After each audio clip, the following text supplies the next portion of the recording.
నమస్తే new day news కి స్వాగతం. ముందుగా ముఖ్యాంశాలు.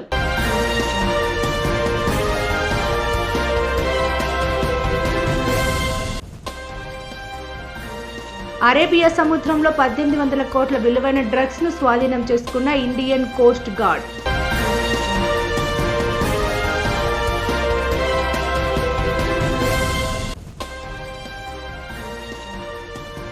రాజ్యాంగ నిర్మాత అంబేద్కర్ కు ప్రముఖుల నివాళులు.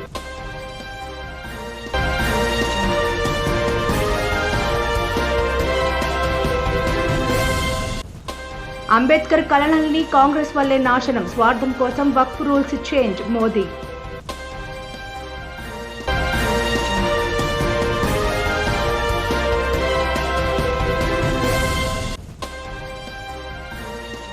అంబేద్కర్ కు నివాళులు అర్పించిన సీఎం చంద్రబాబు.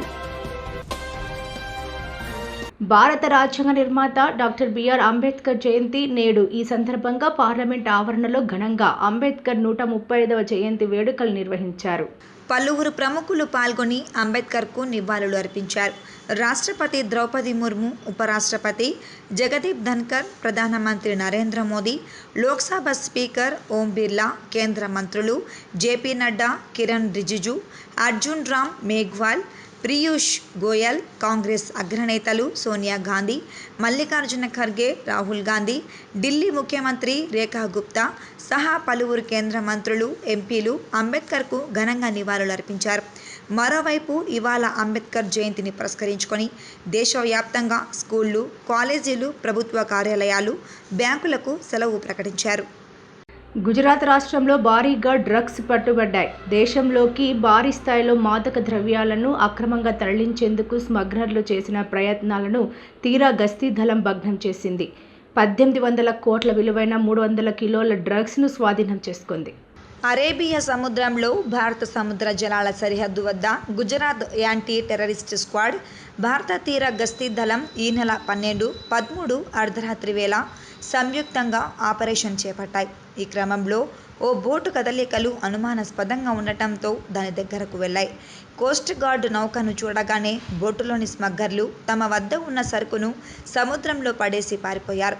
దీంతో కోస్ట్ గార్డ్ ఏటీఎస్ సిబ్బంది సముద్రంలోకి దిగి సరుకును స్వాధీనం చేసుకున్నారు.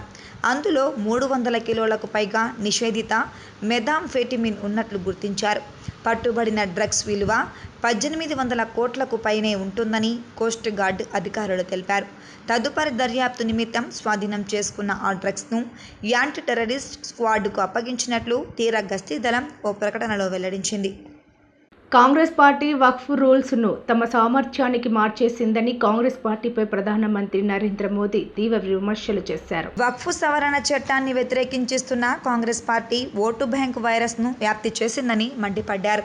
అంతేకాకుండా ఎస్సీ, ఎస్టీ వాళ్లను కాంగ్రెస్ 2వ తరగతి పౌరులుగా చూస్తోందని మోదీ ఆరోపించారు.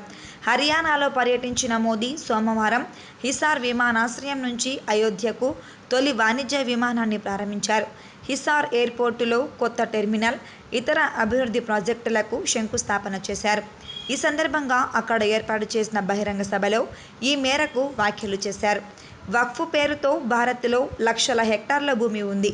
వక్ఫ్ ఆస్తుల నుంచి ప్రయోజనాలను పేదలకు, ఇంకా అవసరమైన వారికి ఇచ్చి ఉంటే అది వారికి ప్రయోజనం చేకూర్చేది. కానీ ఈ ఆస్తుల నుంచి భూమాఫియా మాత్రమే ప్రయోజనం పొందుతోంది.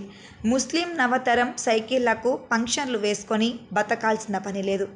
ఆ మాఫియా ఎవరి భూమిని దోపిడీ చేస్తోంది. నిజానికి అనేక మంది ముస్లిం మహిళలు భారత ప్రభుత్వానికి లేఖలు రాసిన తర్వాతే ఈ వక్ఫ్ గురించి చర్చలు ప్రారంభమయ్యాయి. ఈ సవరించిన వక్ఫ్ చట్టంతో పేదల దోపిడీ ఆగిపోతుంది. కొత్త వక్ఫ్ చట్టం ప్రకారం ఏ ఆదివాసీకి చెందిన భూమిపై లేదా ఆస్తిపై వక్ఫ్ బోర్డు చేయి వేయలేదు. పేద ముస్లింలు, పస్మాండ ముస్లింలు, ముస్లిం మహిళలు, ముస్లిం వితంతు మహిళలు, ముస్లిం పిల్లలు వారి హక్కులను పొందుతారు. ఇదే నిజమైన సామాజిక న్యాయమని ప్రధాని నరేంద్ర మోదీ అన్నారు. मैं जरा ऐसे सभियों से पूछना चाहता हूं, वोट बैंक के भूखे इन राजनेताओं से कहना चाहता हूं, अगर सच्चे अर्थ से आपके दिल में मुसलमानों के लिए थोड़ी भी हमदर्दी है तो कांग्रेस पार्टी अपने पार्टी के अध्यक्ष मुसलमान को बनाए, क्यों नहीं बनाते भाई? संसद में टिकट देते हैं, 50% मुसलमानों को दो। जीत करके आएंगे तो अपनी बात बताएंगे, लेकिन ये नहीं करना है। कांग्रेस में तो कुछ नहीं देना है। देश के नागरिकों के अधिकारों को छीनना और देना, इनकी नीयत किसी का भी भला करने की कभी नहीं रही, मुसलमानों का भला करने की भी नहीं रही। यही कांग्रेस की अच्छी सच्चाई है। साथियों, वक्फ के नाम पर लाखों हेक्टेयर जमीन पूरे देश में है। इस जमीन, इस प्रॉपर्टी से गरीब का, बेसहारा महिलाओं बच्चों का भला होना चाहिए था। और आज ईमानदारी से उसका उपयोग हुआ होता तो मेरे मुसलमान नौजवानों को साइकिल के पंक्चर बना करके जिंदगी नहीं गुजारनी पड़ती। लेकिन इससे मुट्ठी भर भू माफिया का ही भला हुआ। पसमानदा मुस्लिम इस समाज को कोई फायदा नहीं हुआ। और ये भूमाफिया किसकी जमीन लूट रहे थे? ये दलित की जमीन लूट रहे थे, पिछड़ों की जमीन लूट रहे थे, आदिवासी की जमीन लूट रहे थे, विधवा महिलाओं की संपत्ति लूट रहे थे। सैकड़ों विधवा मुस्लिम महिलाओं ने भारत सरकार को चिट्ठी लिखी, तब जाके कानून की चर्चा आई है। वक्फ कानून में बदलाव के बाद अब ये गरीबों से जो लूटा जा रहा है वो बंद होने वाला है।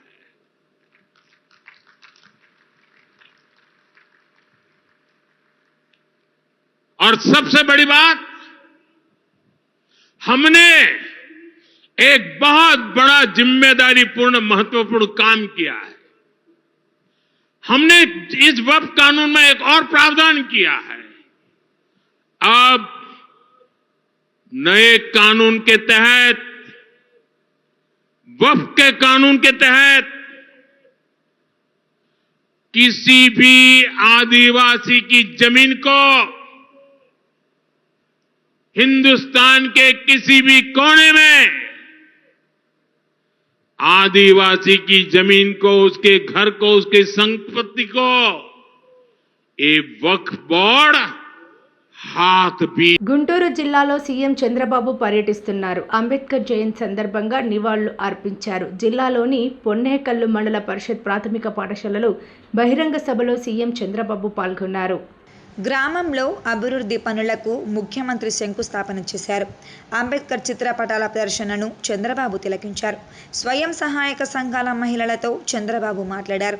P4 కార్యక్రమాల లబ్ధిదారులతో సీఎం సమావేశమయ్యారు. మార్గదర్శులు బంగారు కుటుంబం లబ్ధిదారులతో సీఎం చంద్రబాబు ముఖాముఖి నిర్వహించారు. ముఖ్యమంత్రి చంద్రబాబు వెంట మంత్రి డోలా బాలవీరాంజనేయ స్వామి ఉన్నారు. ఈ కార్యక్రమంలో ఎమ్మెల్యేలు తెనాలి శ్రావణ్ కుమార్, గల్లా మాధవి, నసీర్ అహ్మద్, బూర్ల రామాంజనేయులు పాల్గొన్నారు. ప్రభుత్వం ఇచ్చినటువంటి చేయూతో ఈరోజు అమ్మాయి అక్కడ ఇంజనీర్గా పనిచేస్తూ ఉంది. నేను గర్వపడుతున్నా. గట్టిగా అందరూ చప్పట్లు కొట్టి ఆ అమ్మాయిని అభినందించండి. Thank you sir. వాళ్ళ తండ్రి ఇక్కడే ఉన్నాడు, ఒకసారి మాట్లాడతారు ఆ అమ్మాయి గురించి, ఆయన అభిప్రాయాలు చెప్తాడు. నీకేమనిపిస్తా ఉంది? మైక్ తీసుకో, చెప్పండి. మీ అందరికీ ధన్యవాదాలు. ముఖ్యమంత్రి గారికి నా ధన్యవాదాలు. మేము చాలా పేద కుటుంబంలో పుట్టినవాళ్ళం. ఉన్నతమైన చదువులని ఆలోచన. అయితే మా కోరిక ముఖ్యమంత్రి గారి ద్వారా తీర్చాడు. మా అమ్మాయి కోరిక ఆస్ట్రేలియాలో ఉద్యోగం చేయాలని, పెద్దవాడితో చదవాలని, పెద్దవాడితో ఉద్యోగం చేయాలని కోరిక దేవుడు చంద్రబాబు నాయుడు గారి చేత తీర్చాడు. ఆయన మేము ఎప్పుడూ మర్చిపోలేము. ఆ స్థితిలో మా అమ్మాయి ఉందంటే ముఖ్యమంత్రి గారు దయ. మేము ఎప్పుడు మర్చిపోలేము. వందనాలు. థ్యాంక్ యూ అమ్మా. ఏంటమ్మా రత్నలత, మీ నాన్ననే అమ్మను సరిగా చూసుకుంటావా? ఎస్ సార్, నేనే చూసుకుంటున్నాను సార్. వాళ్ళందరినీ ఎప్పటికప్పుడు ఫోన్లో మాట్లాడుతున్నావా? లేదు సార్, నేను రోజు చేస్తాను, చూసుకుంటాను సార్. ఓకే, నాకు ఒక తమ్ముడు కూడా ఉన్నారు, నేను చూసుకుంటాను సార్. వాళ్ళందరినీ సక్రమంగా చూసుకుంటావు. Yes sir. నీకు ఎంత ఆదాయం వస్తుందమ్మా ఇప్పుడు? సార్ నాకు ఆస్ట్రేలియా డాలర్స్లో $6,000 వస్తుంది సార్. మన ఇండియన్ రూపీస్లో అరౌండ్ 3 lakhs. 3 lakhs వస్తుంది ఫర్ మంత్ అమ్మా. అవును సార్. 3 లక్షల రూపాయలు ఆస్ట్రేలియాలో ఆ అమ్మాయి ఆదాయం సంపాదిస్తూ ఉంది. మీరు గుర్తుపెట్టుకోవాలి. సంవత్సరానికి చూస్తే 36 లక్షల రూపాయలు డబ్బులు సంపాదించే పరిస్థితికి వచ్చింది. ఇది ప్రారంభం మాత్రం. భవిష్యత్తులో ఇంకా పెద్ద ఎత్తున సంపాదించే అవకాశం ఉంటుంది. తల్లిదండ్రుల్ని వాళ్ళ తమ్ముడిని కూడా బాగా చూసుకుంటా ఉంది. నేను మనస్ఫూర్తిగా ఒక కుటుంబంగాని పైకి వస్తే ఆ కుటుంబంలో ఉండే సభ్యులందరూ కూడా జీవన ప్రమాణాలు పెరుగుతాయి, వాళ్ళ జీవితాలే మారుతూ ఉంటాయి. బీజేపీ కూటమి రాజ్యాంగానికి తూట్లు పొడిచి మానువాదాన్ని అమలు చేయాలని చేస్తున్న ప్రయత్నంను ఐక్యంగా తిప్పికొట్టాలని సిపిఎం జిల్లా కార్యదర్శి డి గోవిందరావు పిలుపునిచ్చారు. డాక్టర్ బిఆర్ అంబేద్కర్ 134వ జయంతి సందర్భంగా ఎచ్చర్లలో అంబేద్కర్ విగ్రహానికి సోమవారం పూలమాలలు వేసి నివాళులు అర్పించారు. ఈ సందర్భంగా జరిగిన సమావేశంలో ఆయన మాట్లాడుతూ లౌకిక రాజ్యాంగ పరిరక్షణే డాక్టర్ బిఆర్ అంబేద్కర్కు నివాళులని అన్నారు. రాజ్యాంగ నిర్మాత డాక్టర్ బిఆర్ అంబేద్కర్ జయంతి ఏప్రిల్ 14న దేశవ్యాప్తంగా జరుగుతున్న సమయంలోనే రాజ్యాంగ మౌలిక స్వరూప అంశాలైన ఫెడరలిజం, లౌకికవాదం, పార్లమెంటరీ ప్రజాస్వామ్యం, న్యాయశాఖ స్వతంత్రత మొదలైన వాటిని కాపాడుకోవాలనే చర్చ విస్తృత స్థాయిలో జరుగుతున్నదన్నారు. గవర్నర్ల అధికారాలు, వక్ఫ్ చట్టం, జమిలీ ఎన్నికలు, డిలిమిటేషన్ మొదలైన అంశాలపై కూడా అనేక అభిప్రాయాలు వ్యక్తమవుతున్నాయని చెప్పారు. దీనికి కారణం కేంద్రంలో అధికారంలో ఉన్న ఎన్డీఏ ప్రభుత్వం, ప్రత్యేకించి నరేంద్ర మోదీ నాయకత్వంలోని బీజేపీ రాజ్యాంగ మౌలిక అంశాలపై దాడి చేయటమేనని అన్నారు. మౌలిక స్వరూప లక్షణాలుగా ఫెడరలిజం, లౌకికవాదం, రాజ్యాంగ ఆధిక్యత, పార్లమెంటరీ ప్రజాస్వామ్యం, న్యాయశాఖ స్వతంత్రత మొదలగు వాటిని గత 10 ఏళ్లుగా నరేంద్ర మోదీ ప్రభుత్వం రాజ్యాంగ మౌలిక స్వరూపాన్ని దెబ్బతీయటానికి ప్రయత్నిస్తున్నదని అన్నారు.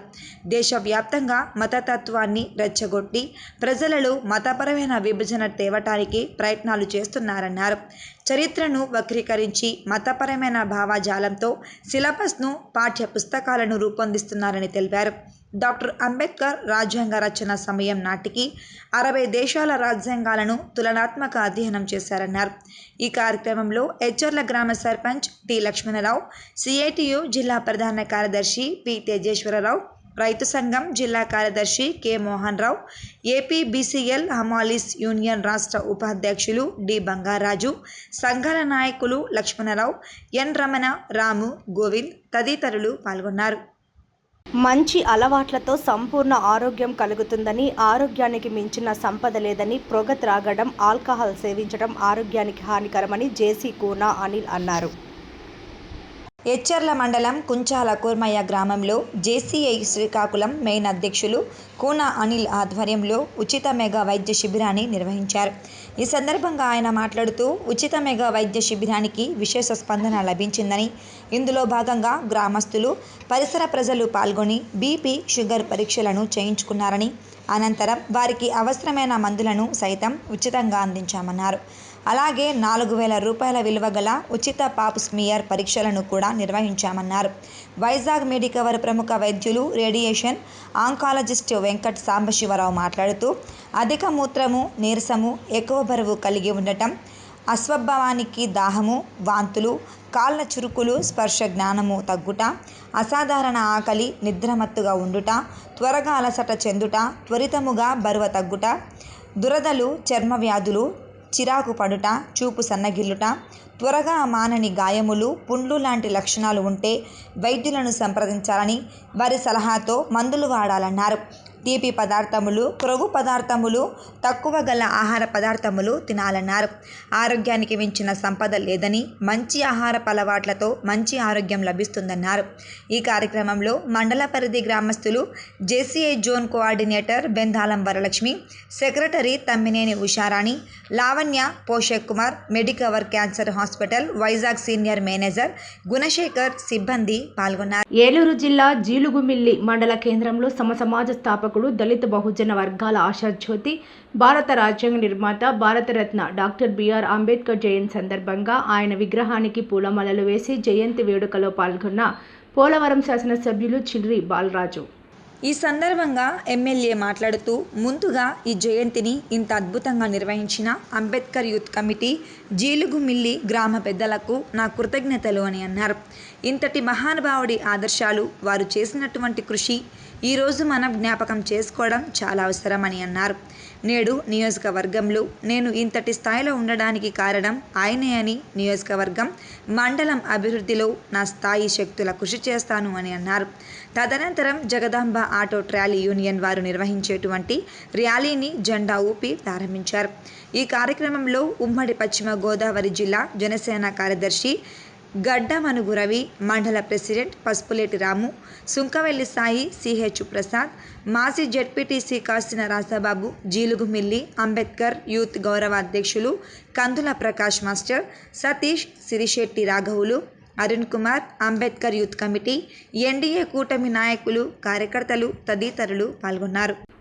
AP deputy CM Pawan Kalyan సతీమణి అన్నా లెజినోవా తిరుమల శ్రీవారిని దర్శించుకుని మొక్కులు తెచ్చుకున్నారు. తెల్లవారుజామున శ్రీవారి సుప్రభాత సేవలో పాల్గొన్నారు. స్వామివారిని దర్శించుకొని మొక్కులు చెల్లించుకున్నారు. దర్శనం అనంతరం శ్రీవారి తీర్థ ప్రసాదాలను అధికారులు అందజేశారు. అంతకుముందు వైకుంఠం క్యూ కాంప్లెక్స్ వద్ద టీటీడీ అధికారులు స్వాగతం పలికారు. తమ కుమారుడు మార్కు శంకర్ అగ్ని ప్రమాదానికి గురై స్వల్ప గాయంతో బయటపడటంతో అన్న లెనినోవా శ్రీవారి దర్శనానికి వచ్చారు. ఆదివారం సాయంత్రం ఆమె తిరుమలకు చేరుకున్నారు. స్థానిక గాయత్రి నిలయంలో బస చేసి క్షేత్ర సంప్రదాయాన్ని పాటిస్తూ తొలుత ఆమె భూశ్రీ వారాహస్వామి ఆలయం వద్దకు చేరుకొని స్వామిని దర్శించుకున్నారు. అనంతరం శ్రీ పద్మావతి విచారణ కేంద్రం వద్ద ఉన్న కళ్యాణ కట్టలో తలనీలాలు సమర్పించారు. అన్య మతస్థురాలు కావడంతో మొదట అతిథి గృహంలో డిక్లరేషన్పై సంతకం చేశారు. అన్నమయ్య జిల్లా పెద్ద తిప్పసముద్రం మండలం కందుకూరు గ్రామంలో పట్టాభిరామయ్య రథోత్సవం అత్యంత వైభవంగా జరిగింది. పెద్ద తిప్ప సముద్ర మండలంలోని కందుకూరు గ్రామంలో వెలిసిన పట్టాభిరామయ్య ఆలయంలో వారం రోజులుగా శ్రీరామనవమి ఉత్సవాలు ఘనంగా జరుగుతున్నాయి. 2 రోజుల క్రితం సీతారాముల కళ్యాణోత్సవం కమనీయంగా జరిగింది. శనివారం రథోత్సవం వైభవంగా జరిగింది. సీతారామ లక్ష్మణుల ఉత్సవ విగ్రహాలను రథంపై ప్రత్యేకంగా అలంకరించారు. మేళతాళాలు, కోలాటాలు, చెక్క భజనల నడుమ స్వామివారి రథోత్సవం అంగరంగ వైభవంగా సాగింది. కందుకూరు పురవీధులు భక్తులతో కిటకిటలాడాయి. జై శ్రీరామ్ అనే నినాదాలు మారుమ్రోగాయి. అన్నమయ్య జిల్లా, సత్యసాయి జిల్లాతో పాటు కర్ణాటక రాష్ట్రం నుంచి భక్తులు పాల్గొన్నారు. దళితులకు అన్యాయం జరిగితే సహించేది లేదు. జనసేన పార్టీ గన్నవరం నియోజకవర్గం సమన్వయకర్త చల్లమల్ల శెట్టి రమేష్ బాబు వెల్లడి. కృష్ణా జిల్లా గన్నవరం బాపులపాడు పంచాయతీ కార్యాలయంలో అంబేద్కర్ జయంతి వేడుకలు ఘనంగా నిర్వహించారు. ఈ సందర్భంగా రమేష్ బాబు మాట్లాడుతూ, కొంతమంది నాయకులు ఆనాడు ఇంట్లో ఉండే దళిత మహిళను సర్పంచ్గా నిలబడాలని, తోడుగా ఉంటూ సహాయ సహకారాలు అందిస్తామని చెప్పి కోట్ల రూపాయలు ఖర్చు చేపించారని, ఆ మహిళ సర్పంచ్ గెలిచి పదవి స్వీకరించిన తర్వాత నాయకులు కొందరు రాజకీయాలు చేసి ఆమెను సర్పంచ్ కుర్చీలో కూర్చొనివ్వకుండా కుట్రలు చేస్తున్నారని ఆరోపించారు.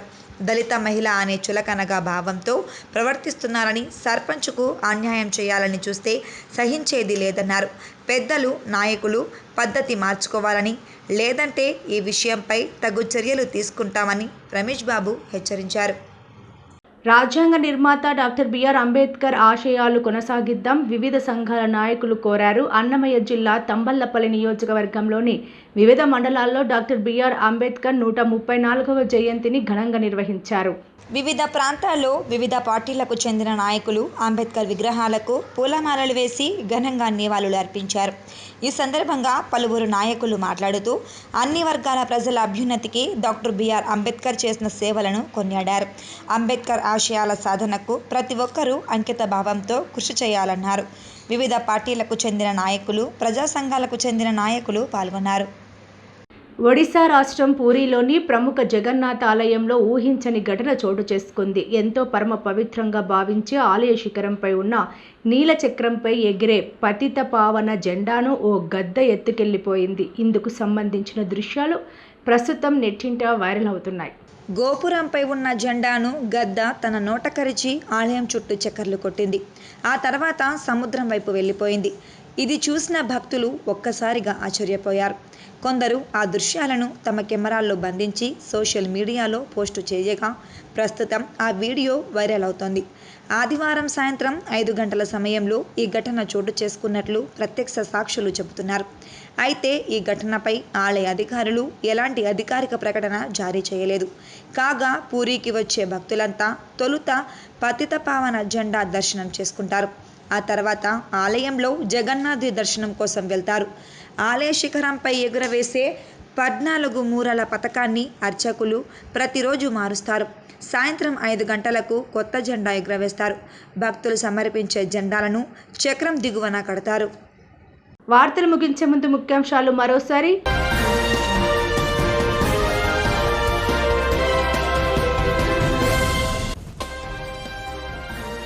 అరేబియా సముద్రంలో 1800 కోట్ల విలువైన డ్రగ్స్ను స్వాధీనం చేసుకున్న Indian coast guard.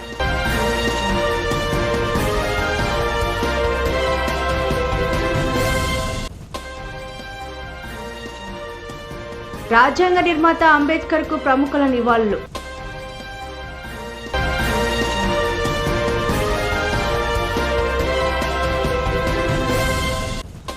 Ambedkar కళలన్నీ Congress వల్లే నాశనం, స్వార్థం కోసం వక్ఫ్ రూల్స్ చేంజ్ మోదీ.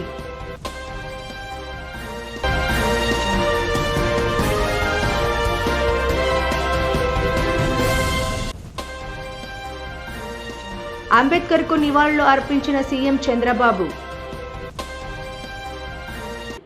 ఈ వార్తలు ఇంతటితో సమాప్తం. నమస్కారం.